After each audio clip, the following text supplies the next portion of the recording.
Whether urban or suburban, new workspaces share a number of practical features. First, corporate real estate, as every area is meant to serve as a statement and a marketing vehicle for the firm, and the new workspace makes one statement consistently: this company is on top of its times. Having a hip look and feel may not be everything, but it matters. Customers want to know that the company is a front runner. Have you ever heard anybody speak like that? Were you able to understand what it was that I was reading? The funny thing is, when I take the punctuation out of a sentence, out of a paragraph, it makes it much more challenging to understand. So much like the punctuation in this book, mine also requires a level of punctuation in order for it to be understandable, in order for it to be able to comprehend itself. But most of us don't put punctuation in our minds or punctuation in our days. We just run from one thing to the next. We start out our mornings, the alarm clock goes off, maybe you're even 20 minutes late for an appointment, and you dash off, and you run into the shower, you turn the shower on, you're setting up your hair. As you're setting up your hair, you're thinking of all those things that you need to do, while you're also feeling the heart racing because the adrenaline's flowing because you have to get to that first appointment. And then you jump out of the shower, and maybe you didn't even get the suds out of your hair, but you're not even aware of it because you're ready to go on to that first appointment. So now you're thinking of that first appointment, you're thinking of this big client, what it is you're going to say to them, how you're going to sell them, and you're out the door. You're out the door, and maybe your socks don't match because you didn't have time to take those moments to match your socks. So you're off to your appointment, and you're in, you reach your appointment, you're actually 10 minutes late. And you start out the appointment apologizing for being so late, right? And so the rest of the day goes. It's not a powerful way to start.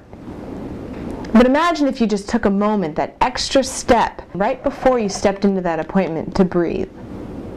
How much more of a clear mind that you would have going into that appointment. How much more you'd actually set yourself up to succeed in that appointment. But rarely do we feel we have the time to do so. And so instead of taking just an extra moment when we're late or when we're going from one phone call to the next, to take a breath, to calm our minds and to refocus our attention, we go from one thing to the next. At the very end of the day, we think back and we go, that was a mediocre day. Because it was just filled with reactions and no punctuation.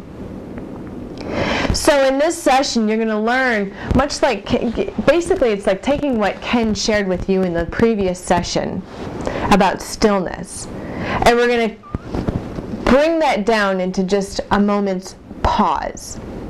Right? It's like, again, putting a comma or a period in between each activity so that you go into each next activity with a much clearer mind. And pausing is very simple. Pausing is literally stopping, closing your eyes, and taking one deep breath in.